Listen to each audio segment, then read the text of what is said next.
It's visible from space, a giant, spiral-shaped formation in the middle of the Sahara Desert. No one knows how it formed, but some believe it's not natural. It's Atlantis? Welcome to Insanely True. Episode 30, Atlantis, Part 1, The Eye of the Sahara, where we explore a theory that could rewrite everything we think we know about the world's first great civilization. The Eye of the Sahara, also known as the Richat structure, is a massive circular formation located in Mauritania, West Africa, measuring nearly 30 miles wide. It's so massive it can only be fully appreciated from the air or from orbit. At first, scientists thought it was an impact crater, then a collapsed volcano. Now the consensus is that it's a deeply eroded geologic dome. But that doesn't explain everything, because the eye bears a striking and detailed resemblance to something else. Something written about 2,400 years ago by the philosopher Plato. In his dialogues Timaeus and Critias, Plato describes a once great civilization called Atlantis, a circular city made of concentric rings alternating between land and water, located beyond the Pillars of Heracles, what we now call the Strait of Gibraltar. Rich in resources, elephants, gold, and unusual metals, destroyed in a single day and night of catastrophe.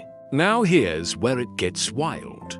The Eye of the Sahara matches the ringed layout almost perfectly. It's located just south of the Strait of Gibraltar, exactly where Plato said Atlantis would be. Geologists have confirmed that the area once had rivers, lakes, and a coastline, and elephant remains have been found nearby. More than coincidence? Satellite imagery reveals precise circular patterns. In the landscape, not just one ring, but three. Local nomadic tribes have ancient oral traditions about a great city swallowed by water. And some researchers believe the original Atlantis story wasn't pure myth. It was a distorted memory of a real place lost to time and flood. Mainstream scholars push back. They argue that Plato's Atlantis was allegory, a warning against hubris, not a history lesson. They point out that while the Richat structure is visually striking, no definitive ruins, artifacts, or inscriptions have ever been found.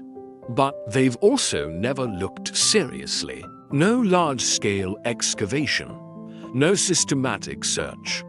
Why? Because, if true, this doesn't just move Atlantis. It moves the origin of civilization. And that might be something history isn't ready to rewrite. For more information, including topographic scans, satellite maps, and ancient text breakdowns, check the links in the description. And don't forget to follow our Instagram page, Insanely True Stories, where we post daily facts, strange history, and stories that haven't made it into full videos yet. Like, share, and subscribe for more insanely true stories, where myth and evidence collide.